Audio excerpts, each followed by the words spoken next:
Shri V R Anoop, ഇന്ന് പ്രതിപക്ഷ നേതാവ് പറഞ്ഞത് ഈ ഉചിതമായ സമയത്ത് ഉചിതമായ നടപടികളൊക്കെ എടുത്തിട്ടുണ്ട്. രാഹുൽ മാങ്കൂട്ടത്തിലിൻ്റെ അറസ്റ്റ് വൈകുന്നതിന് കാരണം സർക്കാർ തന്നെയാണ്, അറസ്റ്റൊന്നുമല്ല അവരുടെ ആവശ്യം, ഇതിങ്ങനെ ഈ തെരഞ്ഞെടുപ്പ് കാലത്ത് കത്തിച്ചു നിർത്തണമെന്നാണ്. സംഘടനാ തലത്തിൽ 3 നടപടികൾ ഇപ്പോൾ രാഹുൽ മാങ്കൂട്ടത്തിലിന് നേരെ ഉണ്ടായിട്ടുണ്ട്. ഏറ്റവും ഒടുവിലത്തേത് പാർട്ടിയുടെ പ്രാഥമിക അംഗത്വത്തിൽ നിന്ന് രാഹുലിനെ പുറത്താക്കിയിരിക്കുന്നു.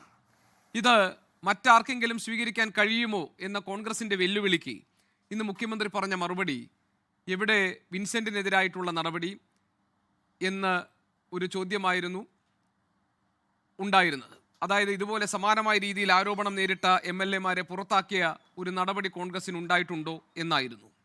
എന്തുകൊണ്ടാണ് ഈ രാഹുൽ മാങ്കൂട്ടത്തിലിൻ്റെ അറസ്റ്റ് ബോധപൂർവം വൈകിപ്പിക്കുകയാണ് സർക്കാർ ചെയ്യുന്നതെന്ന് നിങ്ങൾ ആരോപിക്കുന്നത്? അദ്ദേഹം പറഞ്ഞത് കോൺഗ്രസ്സുകാർ തന്നെ ഒളിപ്പിച്ചു വെച്ചിരിക്കുന്നത്, നിങ്ങൾ പറയൂ, ഞങ്ങൾ പോയി പിടിക്കാം എന്നാണ്.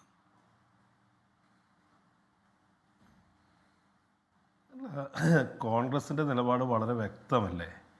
കോൺഗ്രസ് തുടക്കം മുതലേ എടുത്ത നിലപാടുകൾ താങ്കൾ പറഞ്ഞതുപോലെ 3 ഘട്ടങ്ങളിലായി എടുത്ത നടപടികളുണ്ട്.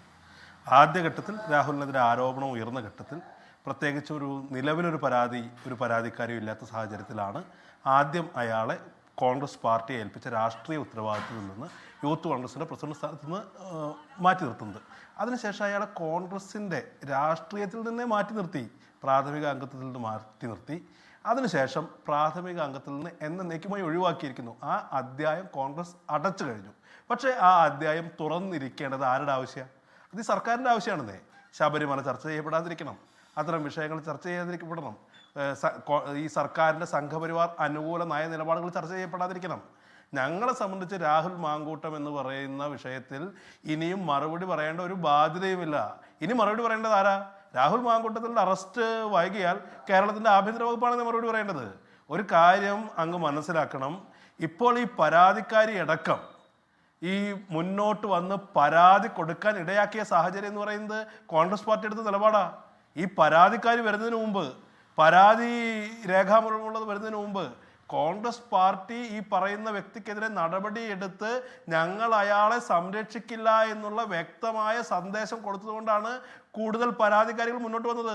ലോകത്തെവിടെയായാലും ഏത് സമയത്തും 24 വാർത്തകളും ഓഗ്മെന്റഡ് റിയാലിറ്റി പാക്കേജുകളും എക്സ്പ്ലെയിനറുകളും വിശദമായി കാണാൻ ഞങ്ങളുടെ യൂട്യൂബ് ചാനൽ നിങ്ങൾക്ക് സബ്സ്ക്രൈബ് ചെയ്യാം.